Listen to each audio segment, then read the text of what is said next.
सुख झाले हो साजणी, सुख झाले हो साजणी, सुख झाले हो साजणी.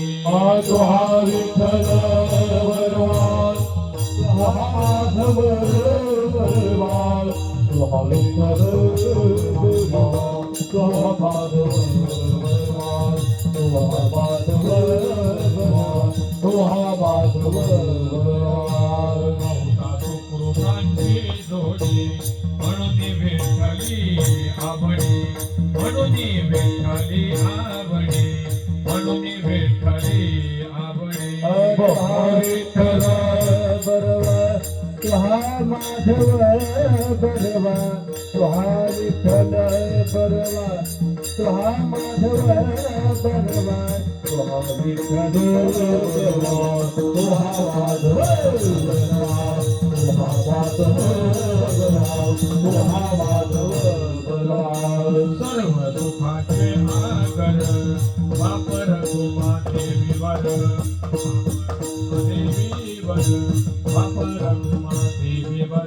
तुहा विठ्ठल बरवा, तुहा माधव बरवा, तुहा विठ्ठल बरवा, तुहा माधव बरवा, तुहा विठ्ठल बरवा, तुहा माधव बरवा, तुहा माधव बरवा, तुहा माधव बरवा. जय जय राम कृष्ण हरे, जय भगवान जय राम कृष्ण हरे, जय जय राम कृष्ण हरे, जय जय राम कृष्ण हरे, राम कृष्ण हरे, जय जय राम. जय राम कृष्ण हरि, जय राम कृष्ण हरि, राम कृष्ण हरि, जय राम.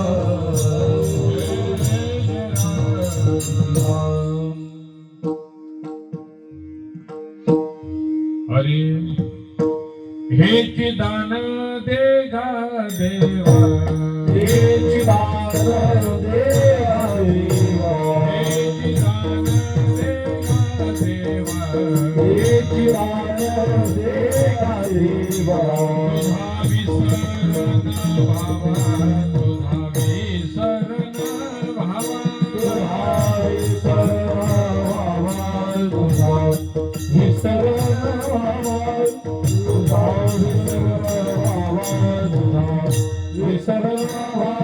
गुण गायीन आवडी, तुझा गायीन आवडी, गायीन आवडी. गायीन आवडी. हेच माझी सर्व जोडी, हेच माझी सर्व जोडी.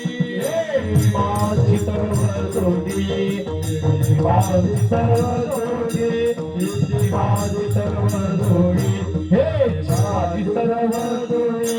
नलगे मुक्ती आणि संपदा, नलगे मुक्ती आणि संपदा, नलगे मुक्ती आणि संपदा. नलगे मुक्ती आणि संपदा. संत संग दे सदा, संत संग दे सदा.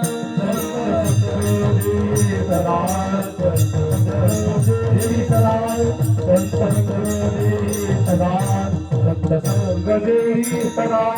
गुण गायीन आवडी, गुण गायीन आवडी, गुण गायीन आवडी. गुण गायीन आवडी. हेच माझी सर्व जोडी, हेच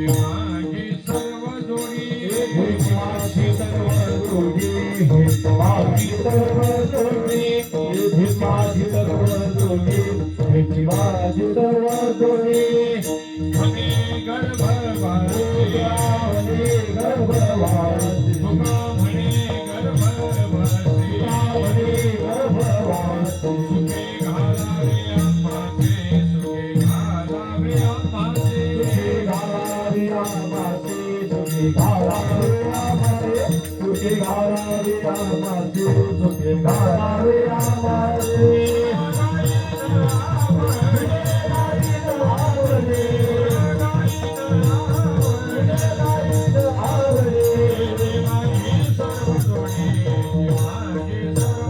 माझी सर्व जोडी माझी सर्व जोडी माझी सर्व जोडी माझी सर्व जोडी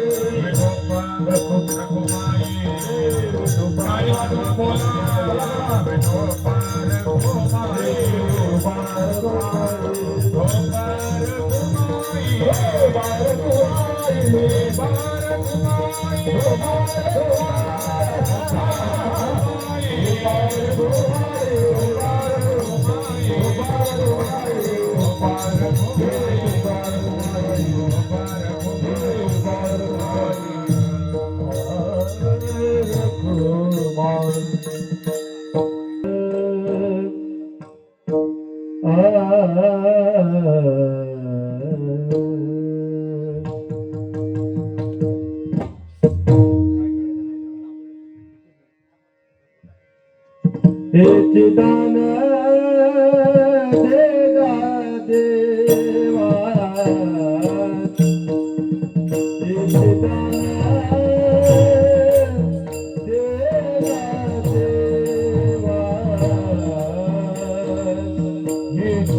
दान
हिची माझी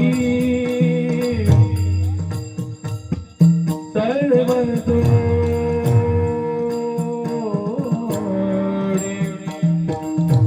हिची माझी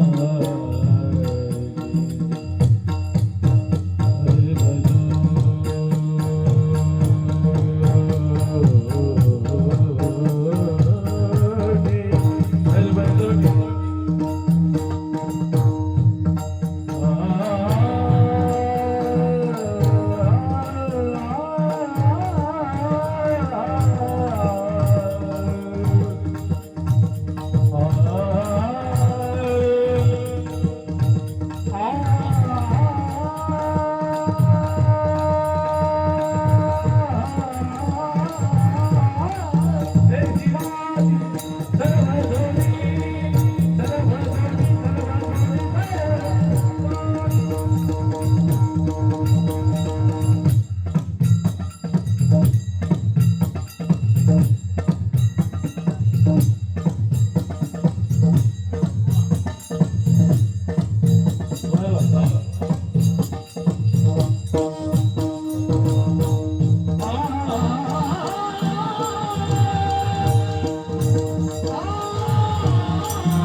दान देगा देवा, हेची दान देगा देवा, तुझा विसर न व्हावा. गुण गायीन आवडी, हेची माझी सर्व जोडी. नलगे मुक्ती आणि संपदा, संत संग दे सदा. गुण गायीन आवडी, हेची माझी सर्व जोडी. तुका म्हणे गर्भवासी, सुखे घालावे आम्हाशी. गुण गायीन आवडी, हेची माझी सर्व जोडी. वक्रतुंड महाकाय, सूर्यकोटी समप्रभ. निर्विघ्नं कुरु मे देव, सर्व कार्येषु सर्वदा. महायोगपीठे तटे भीमरथ्यां, वरं पुंडरीकाय दातुं मुनीन्द्रै. समागत्य तिष्ठन्तमानन्द कंदं, परब्रह्मलिंगं भजे पांडुरंग. पांडुरंगाचे रूप प्रथम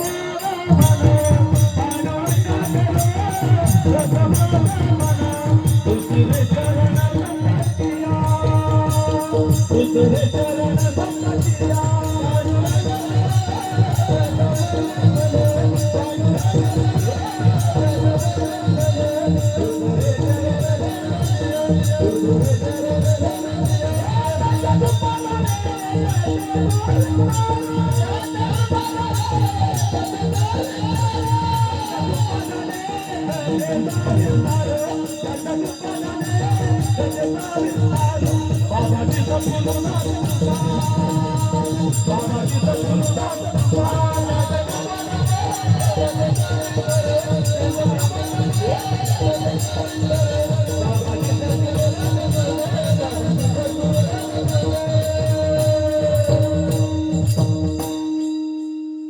पांडुरंगा करू प्रथम नमन, दुसरे चरण संतांच्या त्यांच्या कृपादाने कथेचा विस्तारू. बाबाजी सद्गुरु दास तुका. ओम नमो ज्ञानेश्वरा, करुणा करा दयाळा, तुमचा अनुग्रह लाभलो पावन झालो कराजरी. नमो सद्गुरु तुका ज्ञान दीपा, नमो सद्गुरु सच्चिदानंद रूपा, नमो सद्गुरु भक्त कल्याण मूर्ती, नमो सद्गुरु भास्करा पूर्ण कीर्ती. जयांचे केली स्मरण, वय सकल विद्यांचे अधिकरण. तेचे बंधू श्री चरण श्री गुरूंचे ते नमस्कारून आता. गणपती माऊली शारदा, नमिता गणपती माऊली शारदा. नमिता गणपती माऊली शारदा, नमिता गणपती माऊली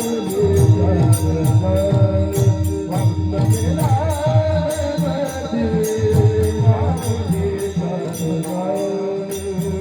आता गुरु राया दंडवत, आता गुरु राया दंडवत, आता गुरु राया दंडवत, आता गुरु राया दंडवत.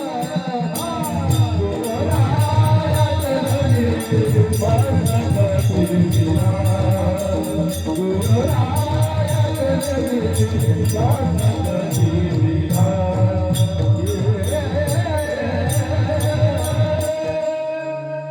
नमिला गणपती माऊली सारजा, आत्ता गुरुराजा दंडवत.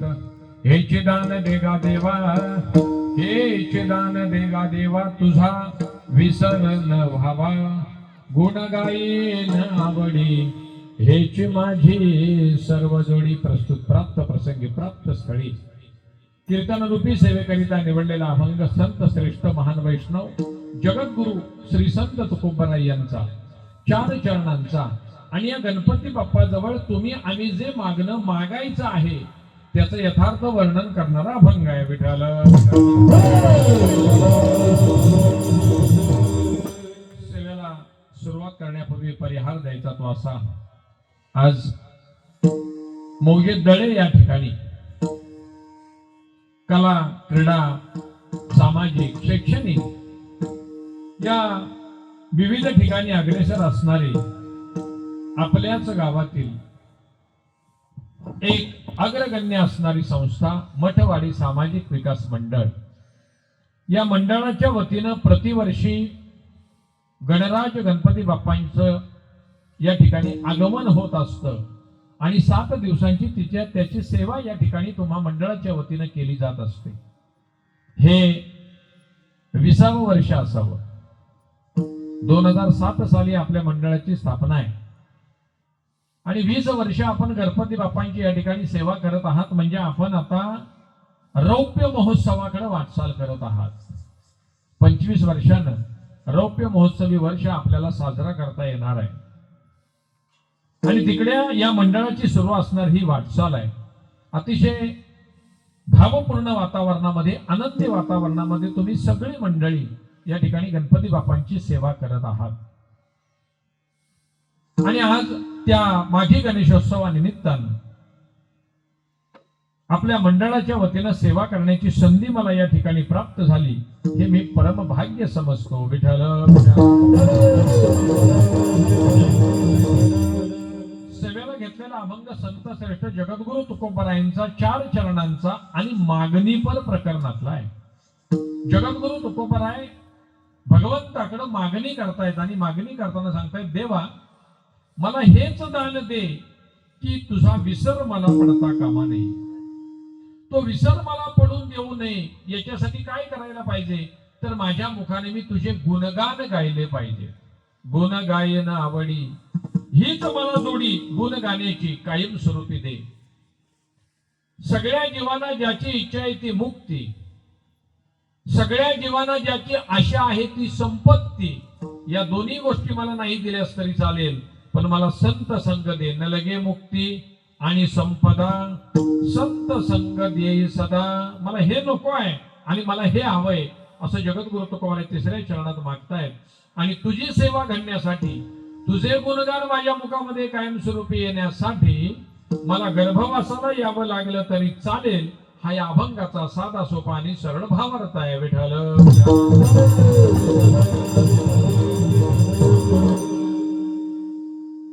आपण माघी गणेशोत्सवानिमित्तानं भगवान परमात्म्याची सेवा करत आहात.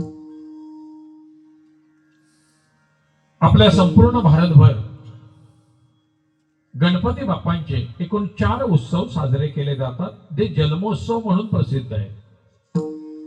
एक वैशाखातला जन्मोत्सव आहे, एक ज्येष्ठातला जन्मोत्सव आहे, एक भाद्रपदातला जन्मोत्सव आहे जो आपण घरी गणपती आणून साजरा करतो, आणि हा माघी गणेशोत्सव आहे.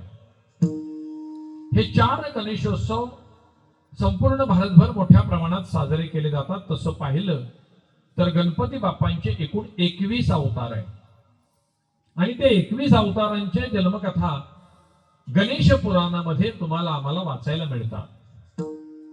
मग या गणपती बाप्पाला पूजण्याचं कारण काय आहे, तर शास्त्र असं सांगतंय, या देवतेची पूजा काही ठराविक वेळेला प्रथमतः करावीच लागते. म्हणजे कुठलीही विधी असू द्या, मग ती शुभ विधी असू द्या नाहीतर अशुभ विधी असू द्या, या दोन्ही विधीमध्ये आमचे गणपती बाप्पा हे प्रामुख्यानं पूजनीय असणारे देव आहेत. विद्यारंभे विवाहेच निर्गमे प्रवेशे तथा. विद्येची सुरुवात करायची आहे तर गणपती बाप्पांच्या नावानं सुरुवात केली जाते. इथं जुनी माणसं बसले, म्हणजे गुरुजींचे बरेच विद्यार्थी पण येत आहेत.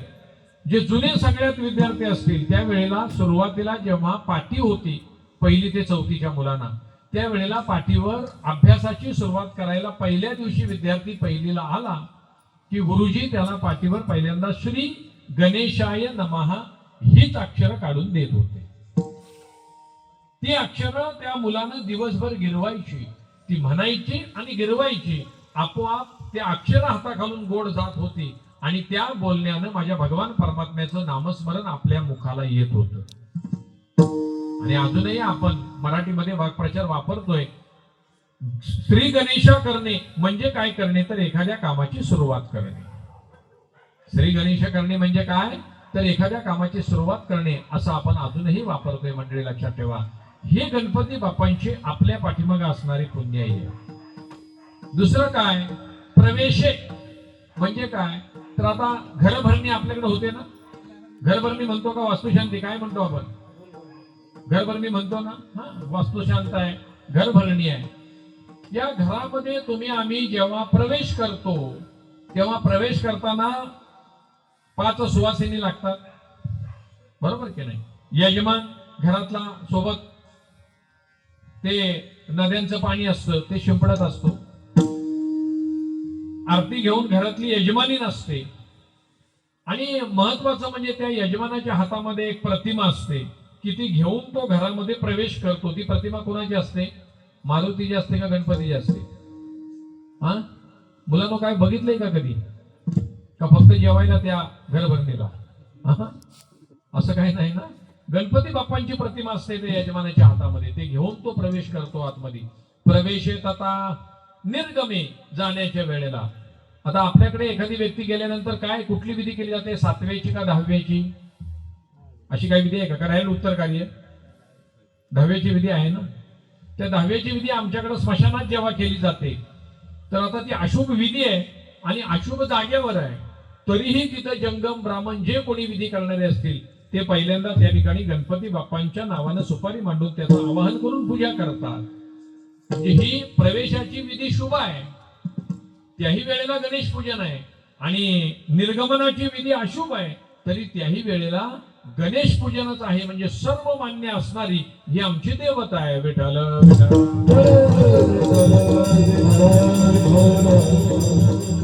आणि एक प्रसंग आपल्या श्लोकातला राहिला. विद्यारंभे विवाहेच प्रवेशे निर्गमे तथा.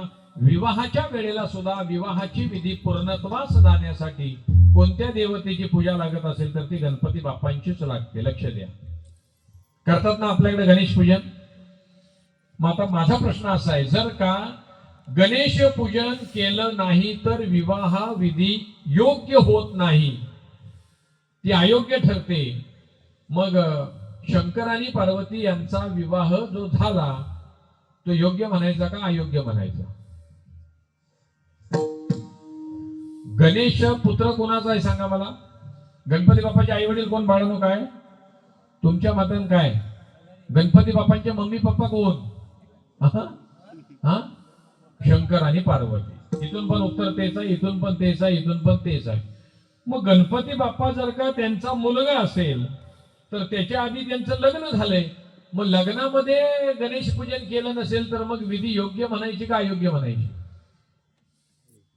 सांगा तर खरं. गणेश पूजन केल्याशिवाय लग्नविधी योग्य ठरत नाही. मग शंकर पार्वतीच्या लग्नामध्ये काय झालं असेल ते सांगा. तर त्याही लग्नामध्ये गणेश पूजन केलेलं होतं. आता हे कसं काय? तर शंकर पार्वतीच्या पोटी झालाय तो गणपती बाप्पाचा अवतार आहे. त्याच्या आधी गणपती बाप्पा आहेतच. लक्षात घ्या. त्याच्या आधी गणपती बाप्पा आहेत. जसं त्रेता युगामध्ये दशरथ कौशल्याच्या पोटी झाला तो विष्णूंचा अवतार आहे रामरूपानं. त्याच्या आधी विष्णू आहेत. देवकी वसुदेवाच्या उदरी द्वापार युगामध्ये भगवान श्रीकृष्णांचा झालाय तो विष्णूचा अवतार आहे. त्याच्या आधी विष्णू आहेतच. तसं गणपती बाप्पांनी 21 अवतार घेतलेत पण त्याचं मूळ स्वरूप हे गणपती बाप्पा त्याच्या आधी आहेत. या तीनही देवतांची निर्मिती यांच्या मधूनच झालेली आहे. आकार तो ब्रह्मा, उकार तो विष्णू, मकार महेशो जानियला. ओंकार प्रधान रूप गणेश.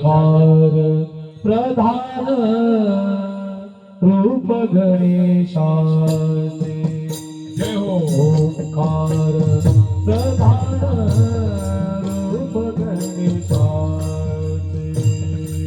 ओंकार प्रधान रूप गणेशाचे. ओंकार प्रधान रूप गणेशाचे.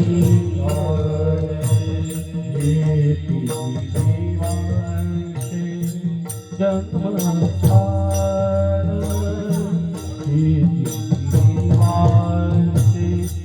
जन्मस्थान ओंकार प्रधान रूप गणेशाचे. ओंकार प्रधान रूप गणेशाचे. रूप गणेशाचे.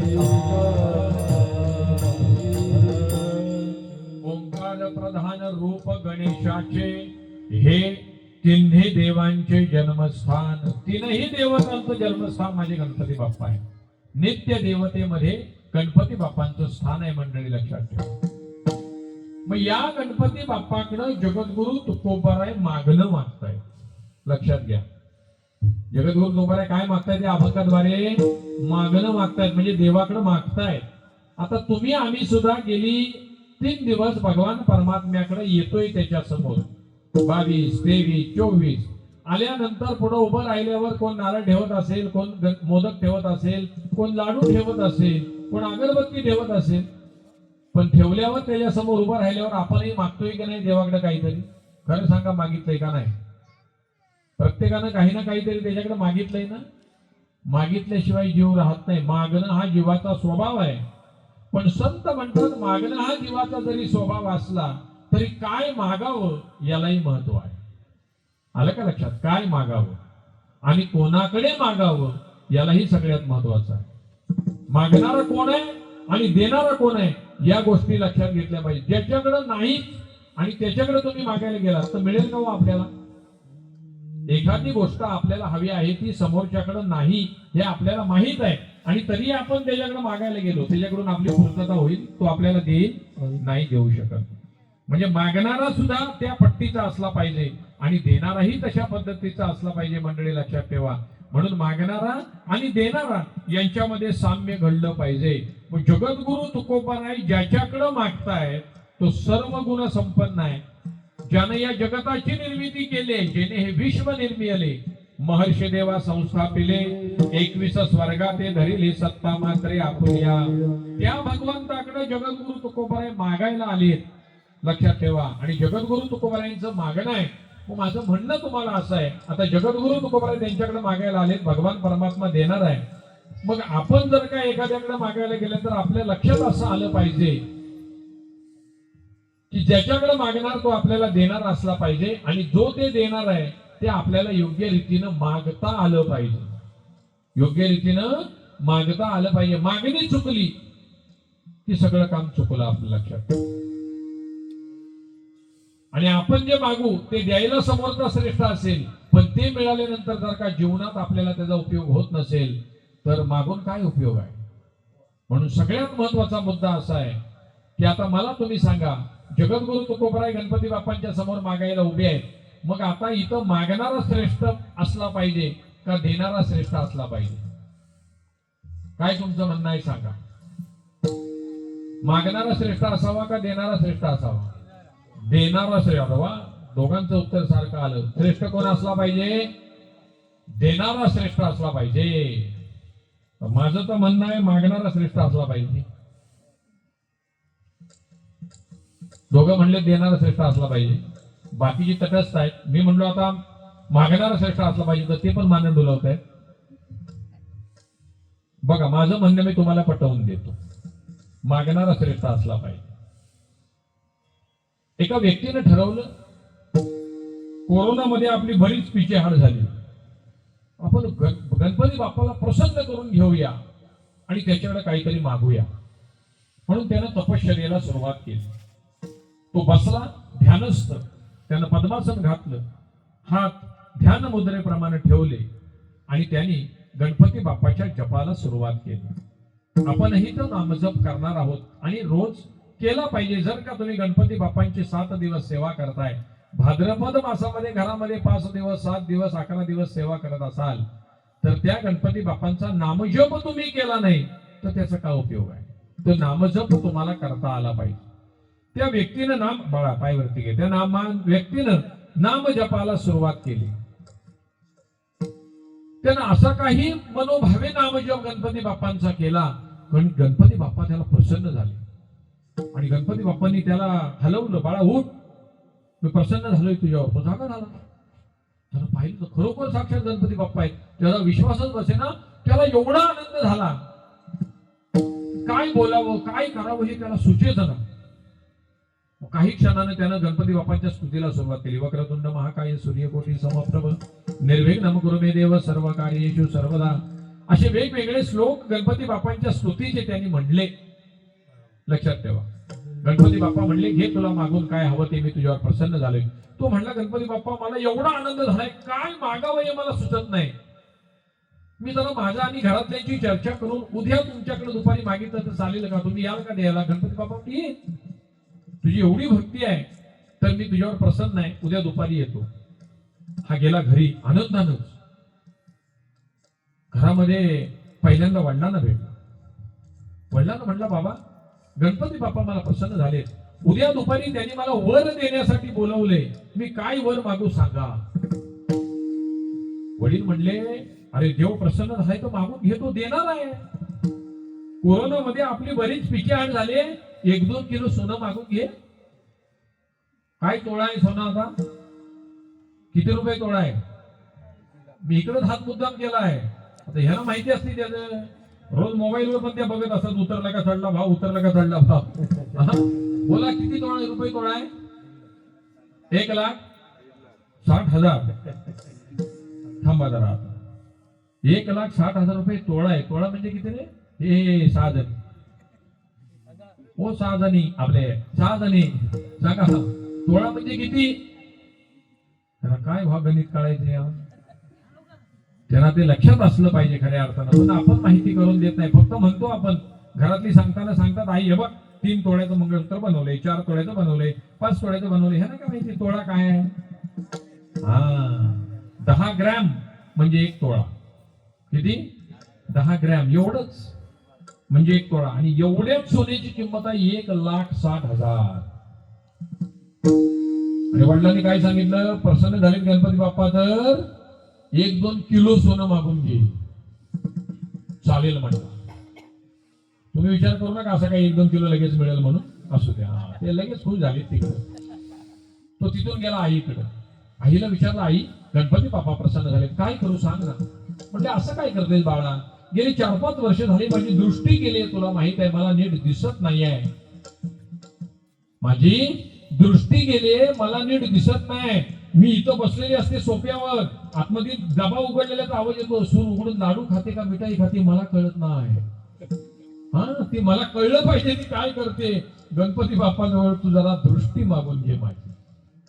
चालेल. तिथून गेला पत्नीकडे. पत्नीला म्हणला गणपती बाप्पा प्रसन्न झाले, काय मागू आपल्यासाठी सांग. ते म्हणते वेळे आहेत का, 4-5 वर्ष झाली आपल्या लग्नाला, अजून माझी कुस पवित्र झाली नाही, एखादा अपत्य मागून घ्या. तिघांची मागणी आहे ना ऐकून घेते, अजून याची मागणी शिल्लकच आहे. उद्या दुपारी हा निघाला.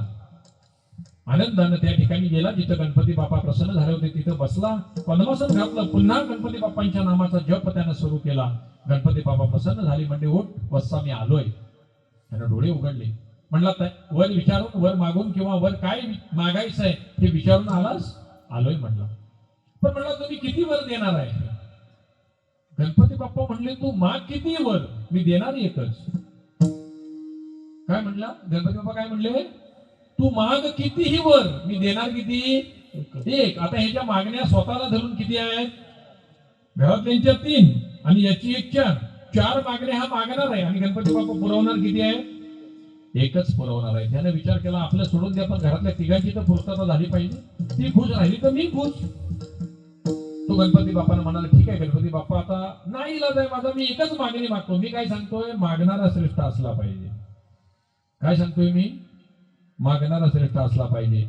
त्यानं एकच मागणी, एकच वर मागितलं. तो म्हणला गणपती बाप्पा मला काहीच नको, माझ्या आईनं तिचा नातू सोन्याच्या पाळण्यात झोपलेला पाहिला पाहिजे. विठ्ठल विठ्ठल. आलं का ध्यानात, माझ्या आईनं तिचा नातू सोन्याच्या पाळण्यात झोपलेला पाहिला पाहिजे. म्हणजे काय मिळालं सोन्याचा, म्हणजे सोनं मिळालं. आईनं पाहिला पाहिजे नातू झोपलेला, म्हणजे आईला काय मिळाली, दृष्टी मिळाली. आणि नातू झोपलेला पाहिला पाहिजे म्हणजे पत्नीला मुलगा मिळाला, म्हणजे ह्याला मुलगा मिळाला. तिन्ही गोष्ट एकाच मागणीत मागून टाकली. मग कोण श्रेष्ठ असला पाहिजे, येस. आता जागेवर आले, आता म्हणतात मागणारा. मी म्हणतो देणारा श्रेष्ठ असला पाहिजे. आता डोकं खाल्लं, आता काय करायचं. अरे देणाराही श्रेष्ठ असला पाहिजे ना. महाभारतातली एक सुंदर कथा आहे. महाभारतामध्ये, आता यांना माहित नसेल कदाचित, माहिती आहे का सांगा मला तुम्ही. महाभारतामध्ये दानशूर कुणाला म्हटलं जातं? नाही, त्यांचा दोष नाही, हा दोष आपला आहे. आपण त्या कथा त्यांना ऐकवतच नाही, त्या कथा त्यांना सांगतच नाही. तर त्यांना काय, त्यांना छोटा भीम माहिती आहे, त्यांना कार्टून माहिती आहे, आलं का लक्षात? हा, त्यामुळे त्यांना हे काय माहित नाही, महाभारत माहित नाही, रामायण माहित नाही. त्या कथा त्यांच्यापर्यंत पोहोचल्या पाहिजेत. कोण मागणारा आहे महाभारतामध्ये? देणारा कोण आहे? देणाऱ्यांमध्ये वर्णी कोणाची लागते? दानशूर कोण आहे? कर्ण. अगदी बरोबर, यस. अध्यक्षांकडनं उत्तर आले, कर्ण. कर्णाला दानशूर म्हणतात, लक्षात ठेवा. कोण?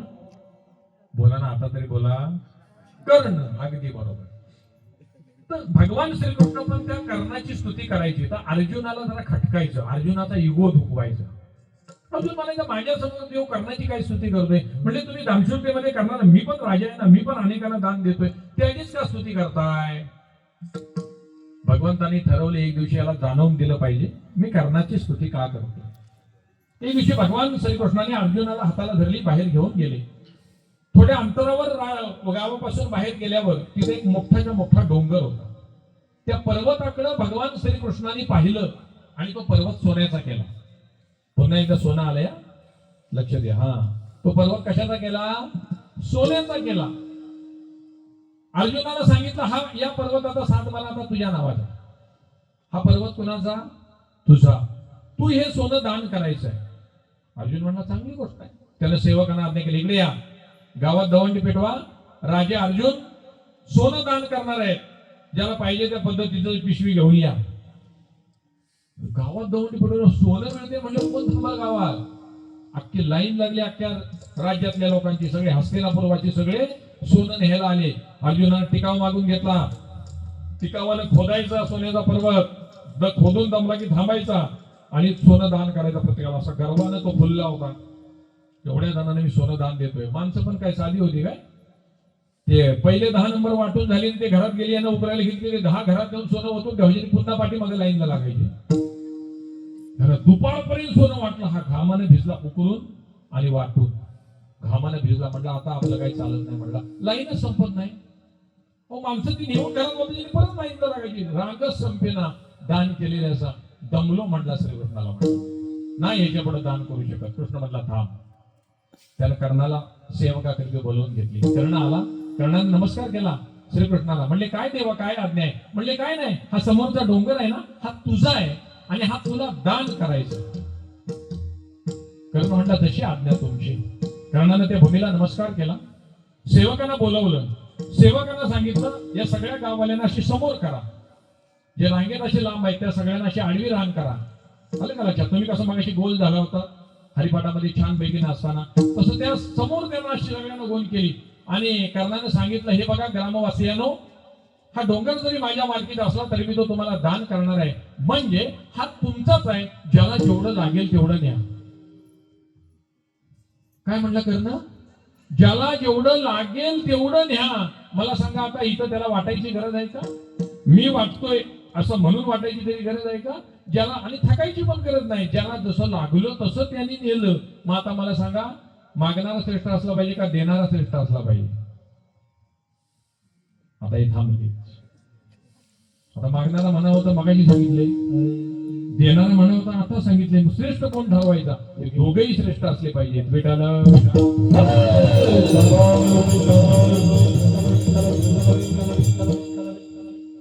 मग या ठिकाणी जगद्गुरु तुकोबाराय भगवान परमात्म्याकडे मागण्यासाठी समोर उभे आहेत.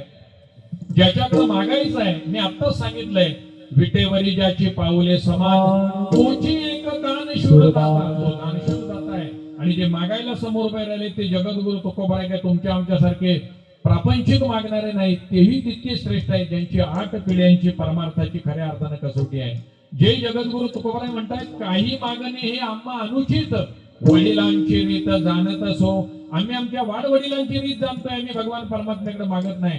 पण जर का देवा तुझा आट्टा हसत असेल, तू मला म्हणजे तू माझ्याकडून काहीतरी मागून घ्यावं म्हणून, तर मग मी मागतो तेच तू मला दिलं पाहिजे, दुसरं मला काही नको. अभंगाचं प्रथम चरण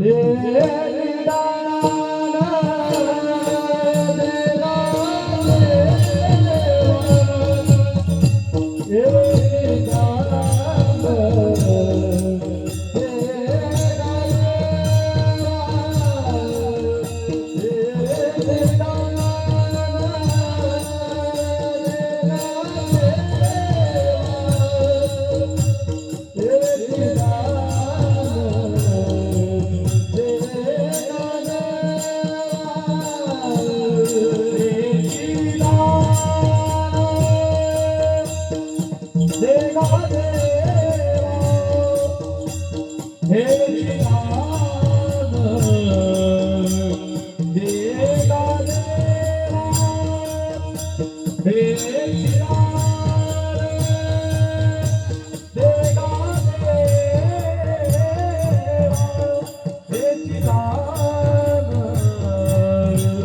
हे चिदान देगा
जगद्गुरु तुकोबराय भगवान परमात्म्याकडे मागणी मागताना म्हणतायत, देवा हेची दान देगा देवा. जगद्गुरु तुकोबरायांनी अभंगाची सुरुवात ज्या शब्दानं केली आहे बाळानो, तो शब्द व्याकरणिक दृष्टीनं चकारात्मक शब्द आहे. ते असं नाही म्हणते हे दान देगा देवा, असं नाही म्हणते. हेची दान देगा देवा, हेच दान मला दे, असं जगद्गुरु तुकोबराय म्हणतायत. लक्षात घ्या, जिथं चकारात्मकता असते, लक्ष द्या, तिथं निश्चितता असते. मी काय म्हणतो ऐका बाळानो, जिथं चकारात्मकता असते तिथं निश्चितता असते. मला दुसरं काही नको, मला हेच दे. एखादा लहान मुल रडायला लागल्यावर त्याला जी गोष्ट हवी असते ती गोष्ट जर का आईला द्यायची नसेल तर आई अजून 10 गोष्टी त्याला दाखवते. बाळ हे घे ना, बाळ हे घे ना, तुमचा मला हेच पाहिजे म्हणतात बघा. ते तिथं हेच याचा अर्थ चकारात्मक आहे. जगद्गुरु तुकोबराय असं म्हणतात, देवा देणार असतील तर हेची दान देगा देवा. चकाराचा किती प्रभाव एखाद्या वाक्यावर, एखाद्या शब्दावर असू शकतो बघा. मी सांगतो उदाहरण बाळांनो तुमच्या घ्या, तुम्ही कंटाळू नये म्हणून ऐका. मला सांगायचं पटापटा, सोपा एकदम सोपं. चा प्रभाव काय असू शकतो?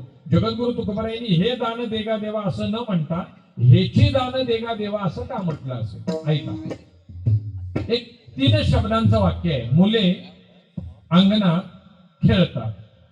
काय वाक्य आहे? सगळेच लक्षात ठेवले ना, सांगतो तुम्ही काय सोडायचं नाही त्याला, तुम्ही पण बोलायचं.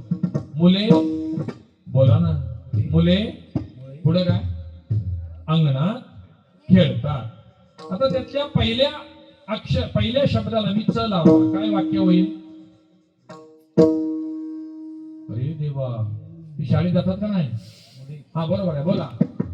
पहिल्या शब्दाला च लावायचं आणि वाक्य बोलायचं. बोला. मुलेच अंगणात खेळतात.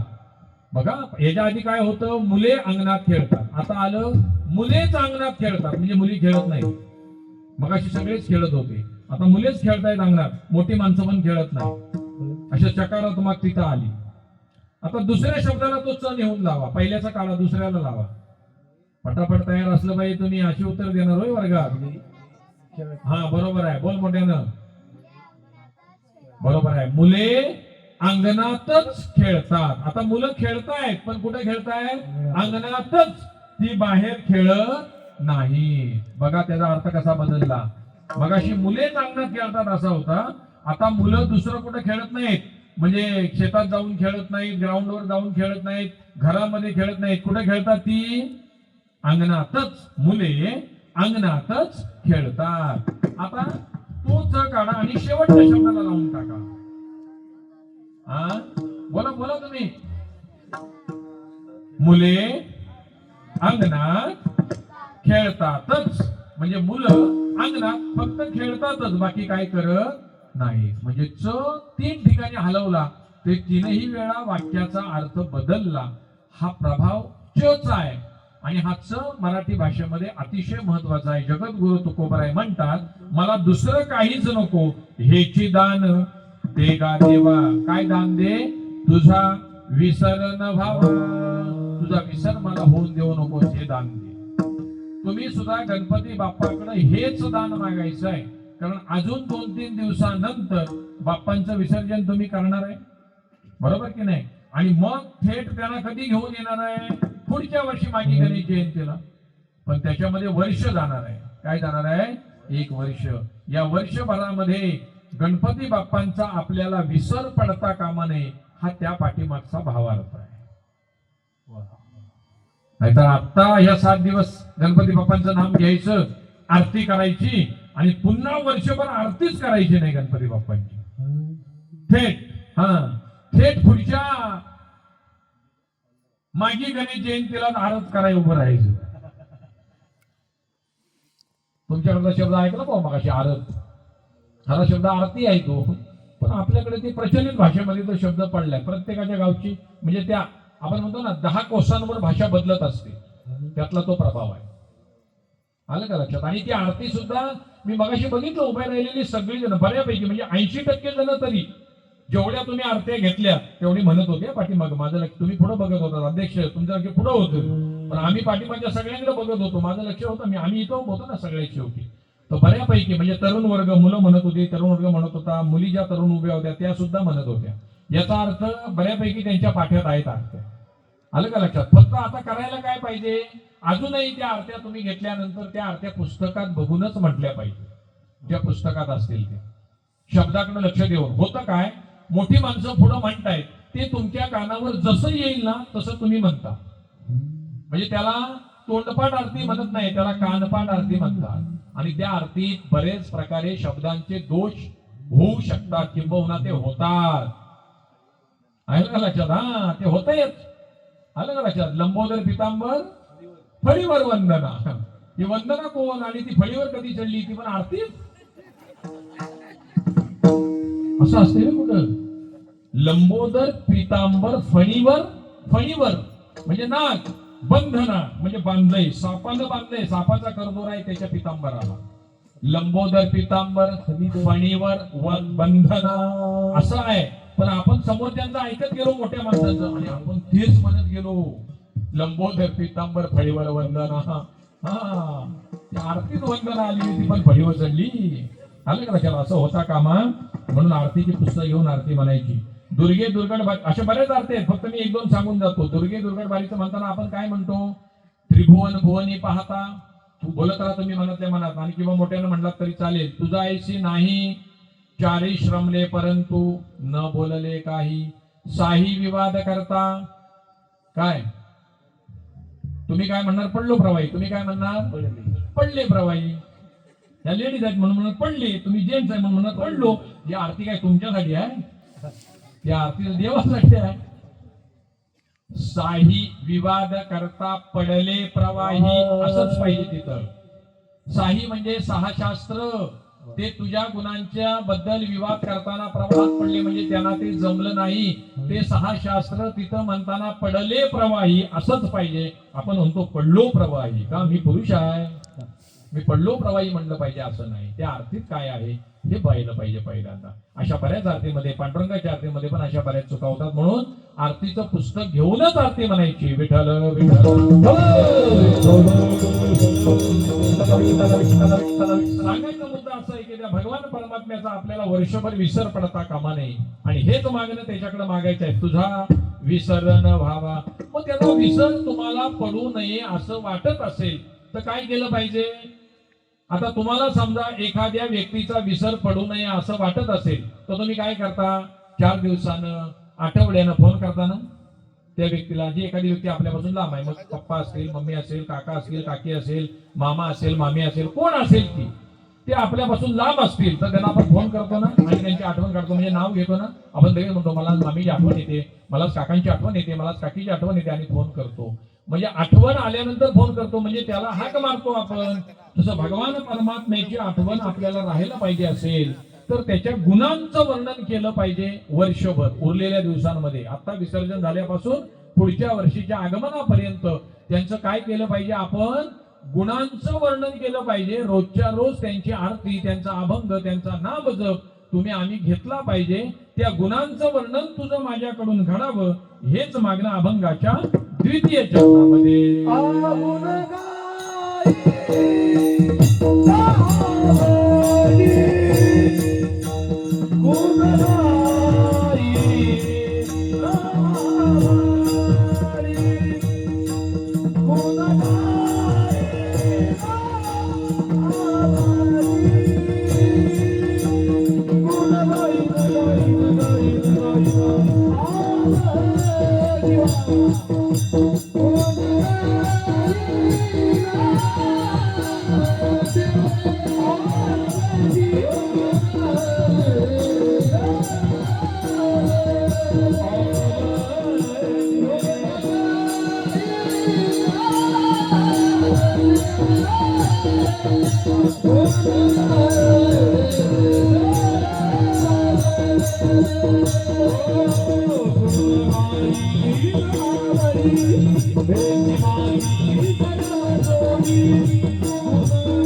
जगद्गुरु तुकोबरा म्हणले, देवा तू मला दान देणार आहेस तुझा विसर न पडण्याचा, पण तो विसर पडणार कधी नाही, मी जेव्हा कायमस्वरूपी तुझं नाम घेत राहीन तेव्हा विसर पडणार नाही.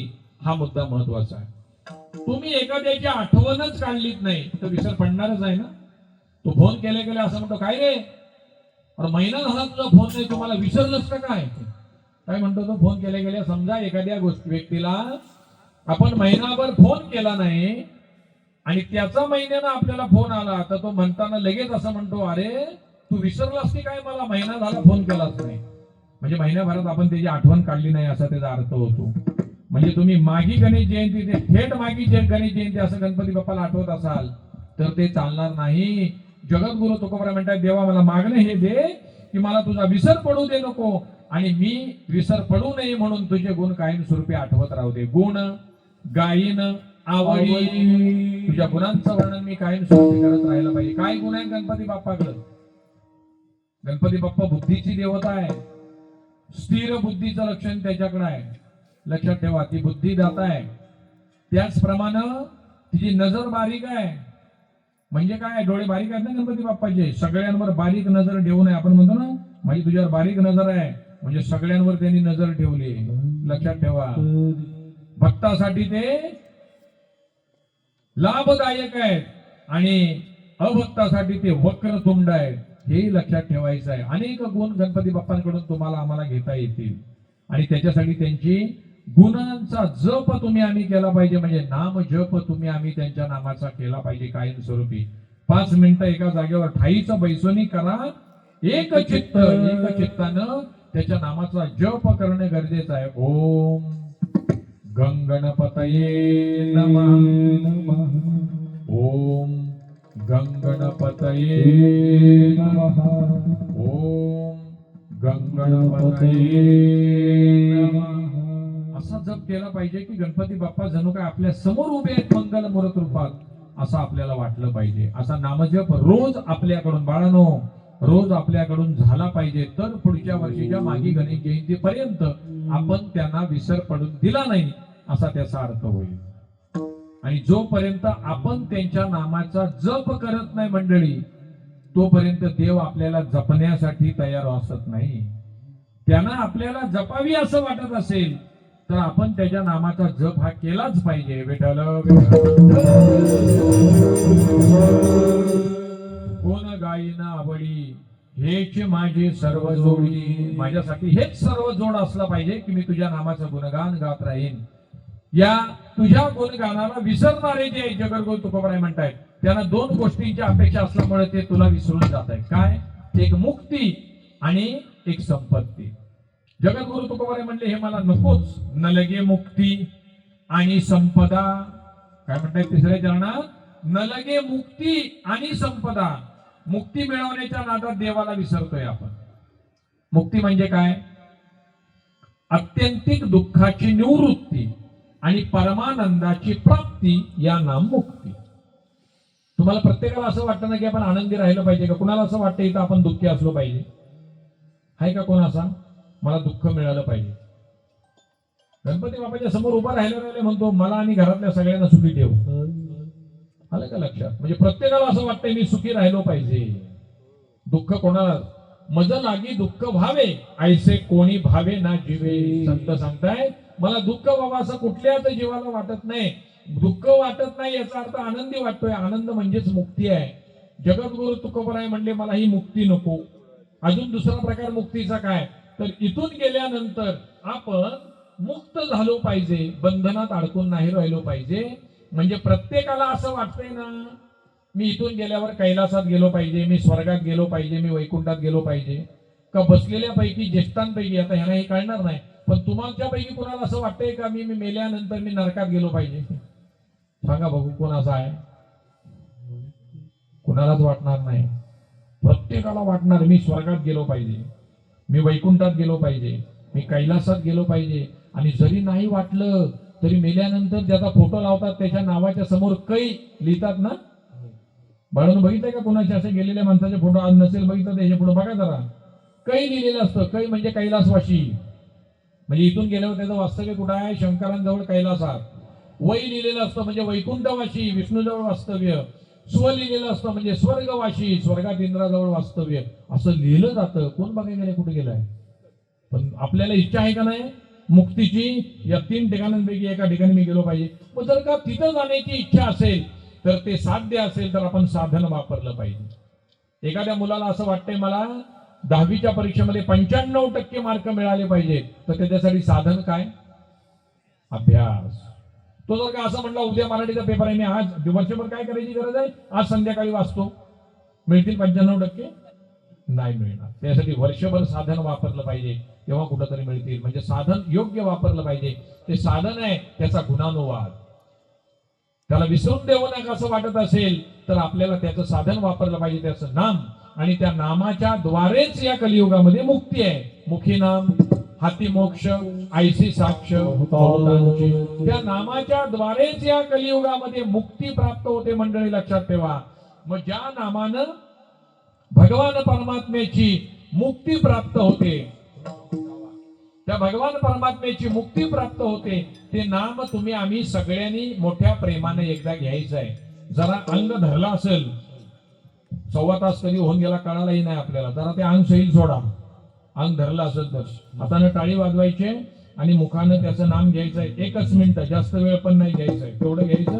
पुढच्या 10 मिनिटांमध्ये आपल्याला सेवा संपवायची, काळजी करू नका. पण नामचिंतन केलं तर, नाहीतर मग वाढवत राहणार आम्ही, लक्षात ठेवा. घ्या सगळ्यांनी मिळून नाम विठोबा.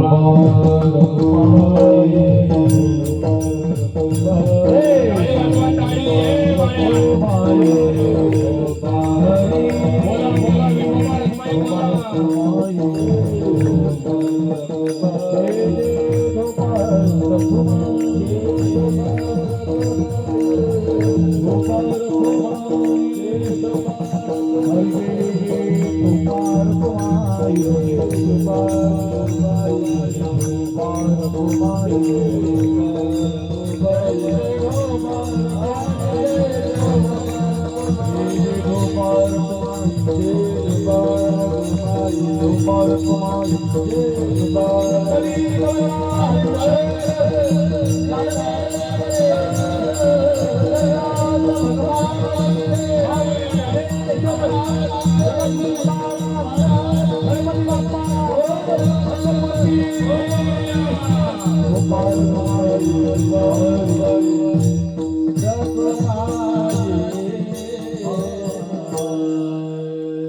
हेची दान देगा देवा तुझा विसर न व्हावा गुण गायना आवडी हेची माझी सर्व जोडी न लगे मुक्ती आणि संपदा संत संग देई सदा गुण गायना आवडी हेची माझी सर्व जोडी. जगद्गुरु तुकोबाराय म्हणले मला हेच दान दे की तुझा विसर मला पडून देऊ नकोस.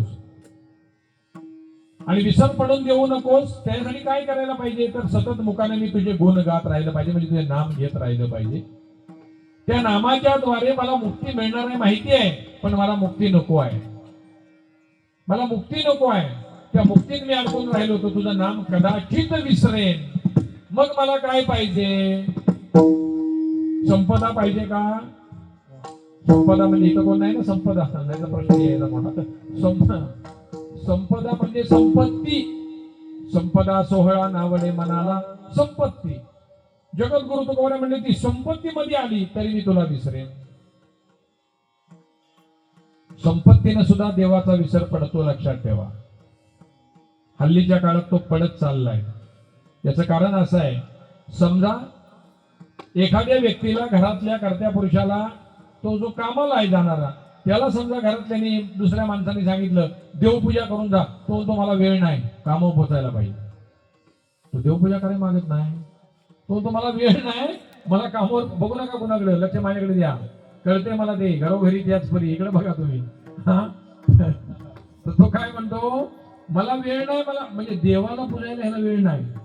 आणि हे दिलंय कुणी देवे दिला देह किंवा जेने हा जीव दिला दयाचे करीन चिंतन.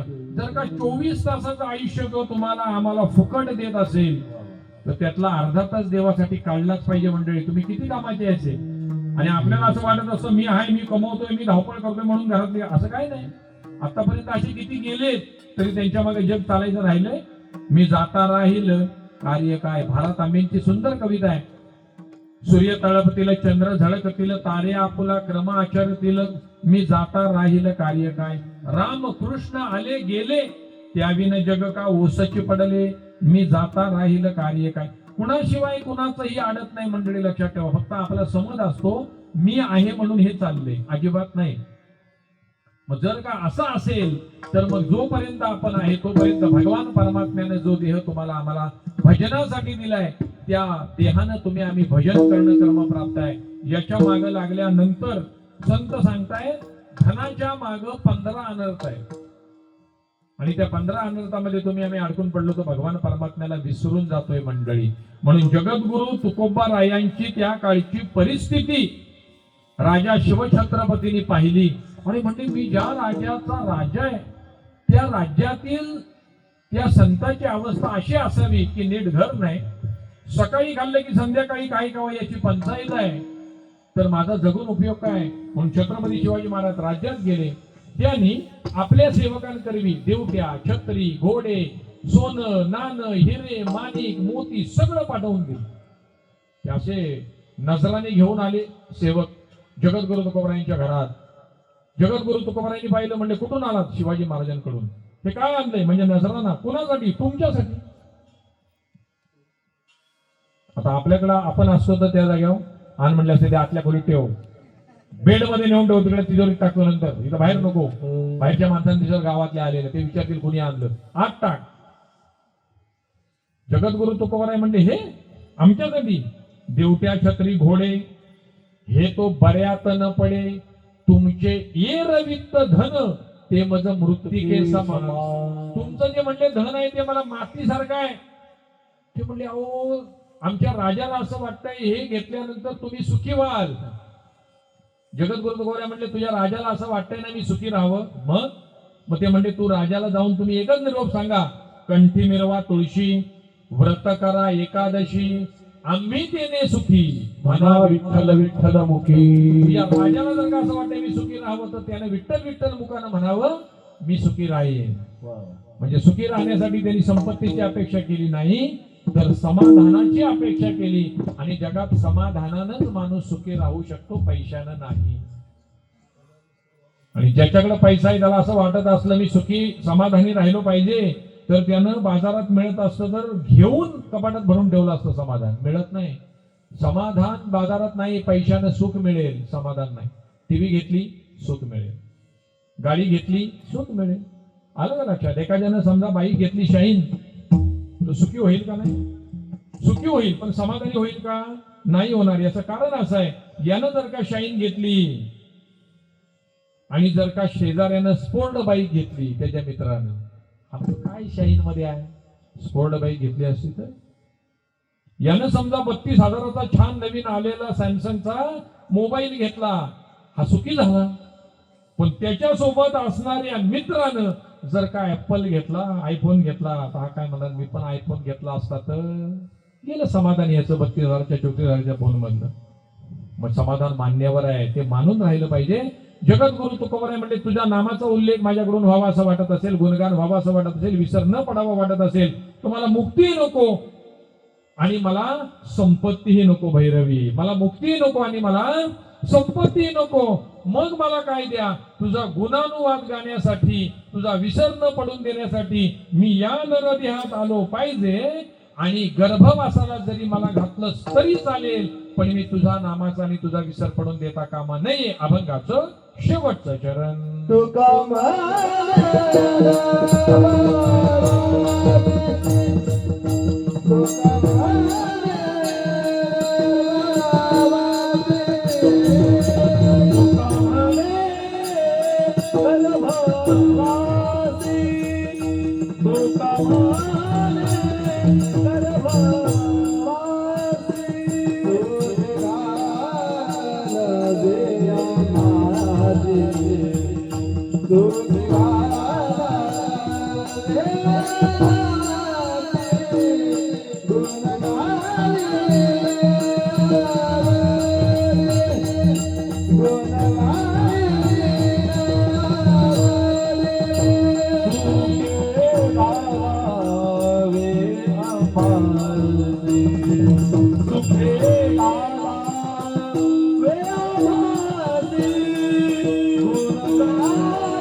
जय हो.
जगद्गुरु तुकोबाराय म्हणले, हेच तू मला देणार आहेस काय? तुझा विसर न व्हावा. मला मुक्ती नको आहे, मला संपदा नको आहे. मी तुझे गुण सतत माझ्या मुखानं गायले पाहिजे. भगवान परमात्मा म्हणला, तुला जर का मुखानं गुण गायचे असतील तर तुला मानव जन्माला आलं पाहिजे. कारण इतर कुठल्याही योनीमध्ये मुखानं गुण गाता येण्याची शक्यताच भगवान परमात्म्याने दिलेली नाही. मी काय म्हणतोय, इतर कुठल्याही जन्मामध्ये मुखानं भगवान परमात्म्याचे गुण गाता येत नाहीत. म्हणजे गाढवानं भजन म्हणलेलं कधी ऐकलंय का?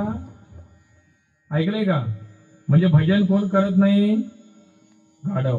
म्हणजे भजन करत नाही तो, हा बस तुम्ही म्हणता माझं समाधान झालं. भजन करत नाही तो गाढव, लक्षात ठेवायला. आता कुठल्याही योनीमध्ये भजन करण्याची कला भगवान परमात्म्याने दिली नाही. कारण कुठलाही जीव बोलत नाही माणसाशिवाय, माणसाला दिले. म्हणजे मनुष्य योनीला आलं पाहिजे. म्हणजे मनुष्य योनीला आलं पाहिजे तर गर्भवासाला आलं पाहिजे. आणि जगद्गुरु तुकोबारायनं भगवान परमात्मा म्हणतोय, गर्भवासाला येणं पाहिजे तर गर्भवासाला येणं सोपं नाही. पाठीमागं बसलेली यांचा विषय नाही तो. गर्भवासाला येणं सोपं नाही. 9 महिने 9 दिवस आईच्या उदरामध्ये राहायचंय. तिथली अवस्था काय? तिथं एसी नाही, तिथं बेड नाही, तिथं हॉल नाही, तिथं कुठली सोय नाही, ना फॅन ना काहीच नाही. गर्भवासीचे दुःख गाडे, नाकी तोंडी कृमी किडे, किंवा काय सांगू गर्भीच्या यातना, मज भोगिता नारायणा, मांस मड मूत्र जाना तुझं क्षणोक्षणा ध्यात असेगा. एवढी वाईट अवस्था गर्भामध्ये असल्यामुळे संतांनी गर्भवासाला न येण्याचं उपदेश तुम्हाला आम्हाला केलाय की तुम्ही मुक्त होऊन जा, ही वाईट अवस्था असल्यामुळं. आणि तेच जगद्गुरु तुकोबाराय भगवान परमात्म्याला म्हणतायत, देवा तुका म्हणे गर्भवाशी सुखे घालावे आम्हाशी. मग कसं काय? एकीकडे असं सांगितलंय की गर्भाचं दुःख एवढं वाईट आहे की ते न सोसलेलं बरं म्हणून मुक्त व्हा. आणि एकीकडे जगद्गुरु तुकोबाराय मागून घेत आहेत, मला गर्भवासाला घातलंच तरी चालेल. याचं कारण काय? याचं कारण सांगतो म्हणजे तुमच्या लक्षात येईल. त्याला का दुःख वाटत नाही गर्भवासाला येण्याचं? याचं कारण असं आहे. समजा विसर्जन कधी आहे? अध्यक्ष बापांचं विसर्जन कधी आहे? 28. समजा 29ला मी तुमच्या सगळ्या जणांची अयोध्येला जायची तिकीट काढली. मग काढली नाही सांगतोय. पोरं म्हणतील कधी जायचं आहे उद्या विचारते. महाराज म्हणले नाही का नेणार आहे अयोध्येला तुम्हाला, कधी जायचं आहे? 29ला आपल्याला अयोध्येला जायचं आहे असं धरा. आणि अयोध्येला जाण्याची जी सोय आहे ती आपल्या राजापूर डेपोतून लाल गाडीत नाही. म्हणजे जायला 4 दिवस बसायचं गाडीत नुसतं, तिथं फिरायचा 1 दिवस आणि परत यायला 4 दिवस गाडीतच बसून. बरं वाटेल? एसटीचं 4 दिवस मुंबईत आल्यावर पाय सुचतात माणसांचे. 7 तासाचा प्रवास झाला नको म्हणतो, तुम्हाला जास्तच प्रवास आहे मुंबईला, आमच्याकडे 7 तास, तुम्हाला 10 तास 12 तास. काय म्हणतो तो, नसलेला प्रवास पाडला नाही, मुंबई गेलो तरी चालेल म्हटला, इथंच बरं आहे. मग 10-12 तासात जर काही एसटी नकोशी वाटत असेल, त्या एसटीनं सतत 4 दिवस प्रवास करून अयोध्येला जायचं आहे. तिथं फक्त प्रभू रामचंद्रांचं दर्शन घ्यायचं 1 दिवस आणि परत दुसऱ्या दिवशी गाडीत बसायचं आणि 4 दिवस परत इकडे, म्हणजे 8 दिवस गाडीत बसायचं आहे. चालेल आहे नाही ना? सुख वाटेल? अयोध्येला जाण्यास सुख आहे, पण प्रवासाला सुख आहे का? इथं यायला मजा आहे, पण गर्भवासाला सुख आहे का? नाही. मग तरी जगद्गुरु तुकोबराय का मागताय? आता असं धरा, 29 तारखेला मी तुम्हाला अयोध्येला नेणारच आहे, पण मी रत्नागिरीच्या रेल्वे स्टेशन मधून 2 टायर एसीची तिकीट बुक केली अयोध्येला जायची प्रत्येकाची. आता मस्तपैकी एसी आहे ट्रेन मध्ये, आहे की नाही? झोपायला प्रत्येकाला वेगळं सीट आहे, अंगावर ब्लँकेट आहे, झोपायला उशी आहे, खाली अंतराला बेडशीट आहे. त्या डब्यामध्ये तुम्ही मागाल त्या पद्धतीचं जेवण येते आणि तुमचा प्रवास निवांत. इथून आता 7 दिवसाच्या जागरणानं कंटाळल्यानंतर तिथं 1.5 दिवस झोपून प्रवास आहे. अयोध्येला जायचं आहे, तिथं दर्शन घ्यायचं आणि परत येताना 2 टायर एसीने झोपून यायचं. आता कसं वाटेल? वाईट वाटेल का बरं वाटेल? आता चांगलं वाटेल ना? आलं ना जाऊन अयोध्येला, बस आता येणार नाही मी, फक्त नेऊन आणले एवढंच. हा, बरं वाटेल ना? आता दोन्ही ठिकाणी प्रवासच आहे ना, दोन्ही ठिकाणी जाणं तिथंच आहे ना, अयोध्येला जाणं आहे दोन्ही ठिकाणी, पण दोन्ही वेळेला साधनं वेगळी आहे. ज्याच्या सोबत जातोय ना ते वेगळं आहे. तसं जगद्गुरु तुकोबाराय म्हणले, इथं नुसतं येणं घडलं तर दुःख आहे, पण जर का तू आमच्या सोबत असशील आणि तुझं नाम आमच्या मुखात असेल, येतो जातो आम्ही देवाच्या सांगावी. जर का आम्ही तुझ्या बरोबर येणार असो आणि आम्हाला संत समागम घडणार असेल, जर का आम्हाला संत समागम घडणार असेल, लगे मुक्ती आणि संपदा, संत संगती सदा, आम्ही जर का संतांच्या संगतीत राहणार असो आणि तुझ्या बरोबर येणार असो आणि तुझं नाम गाणार असो, तर आम्हाला जन्माला गर्भवासाला यायचं दुःख होणार नाही. म्हणून जगद्गुरु तुकोबाराय मागताना मागताय, तुका म्हणे गर्भवासी सुखे घालावे आम्हासे. ज्ञानेश्वर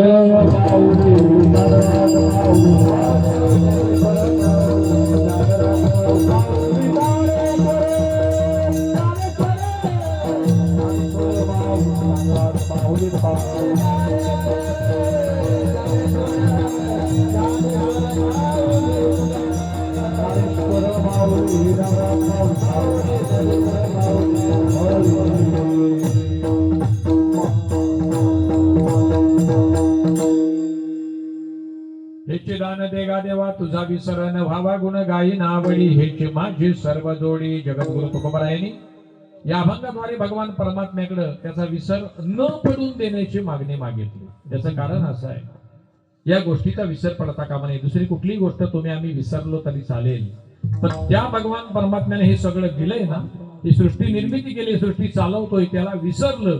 विसरली तया थोर झाली हानी, पचतील खानी 84च्या. त्याला त्या गर्भवासाच्या दुःखामध्ये अडकावं लागेल. तिथून सुटायचं असेल तर त्याला विसरता कामा नाहीये. म्हणून तुम्ही आम्ही त्या गणपती बाप्पाला फक्त 7 दिवस लक्षात ठेवायचे आणि पुन्हा विसरून जायचं वर्षभर, असं करता कामा नये. त्यांना कायमस्वरूपी तुम्ही आम्ही ध्यानात ठेवली पाहिजे, म्हणून हा अभंग आहे, बाकी काय नाही. तर तुम्ही आम्ही त्या गणपती बाप्पाला कायमस्वरूपी लक्षात ठेवाल, त्याच्या नामाचा जप कराल, हा महत्वाचा मुद्दा आहे. आणि तुम्ही जर का हे सांगितलेलं, कारण एवढ्यासाठी तर संतांचा अवतार आहे. ज्या संतांचं तुम्ही आम्ही भजन घेतलंय त्या संतांचा अवतार तेवढ्यासाठीच आहे. जर का संतांनी टाहू फोडून हकारूनही सांगे तुका नाम घेता राहू नका, हकारून जगद्गुरु तुकोबारायांनी सगळ्या संतांनी सांगितलंय, आणि तुम्ही जर का एवढं सांगूनही ऐकत नसाल तर मग संत म्हणतायत, हे न ऐकल्यामुळे तुमची जी हानी होईल ती पिंगळ्याच्या स्वरूपात तुम्हाला या ठिकाणी ऐकायला मिळेल.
देवाच्या नावासाठी टाळी वाजवली. आता एकदा या कलाकारांसाठी जोरदार टाळी वाजवा.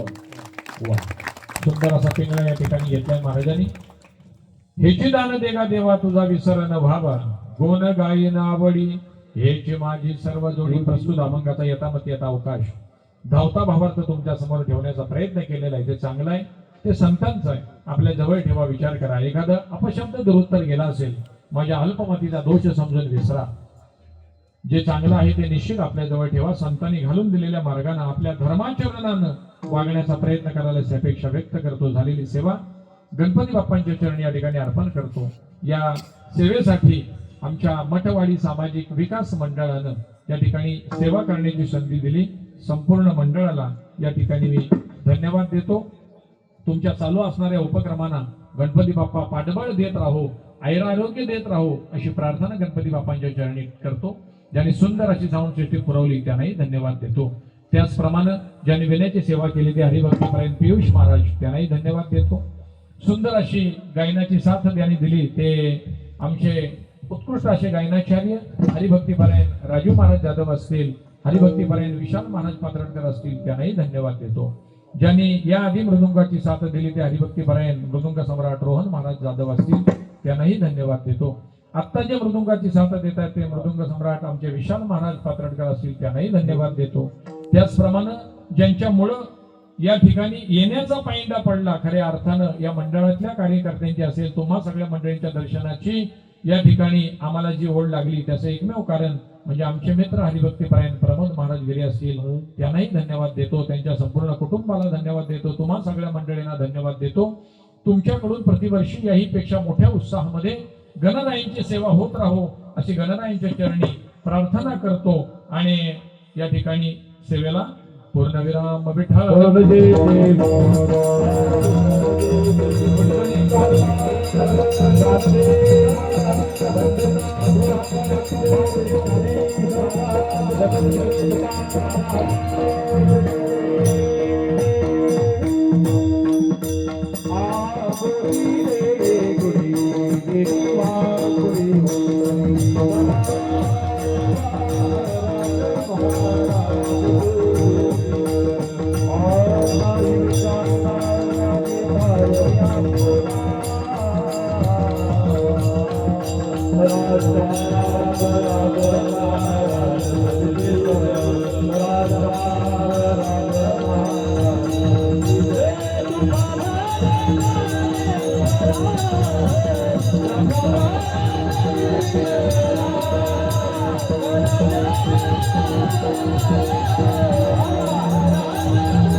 श्री पंडित भगवान माऊली जगद्गुरु रामदेवी गणपती बाप्पा मंगलमूर्ती वासुदेव हरी ओम शांती शांती शांती.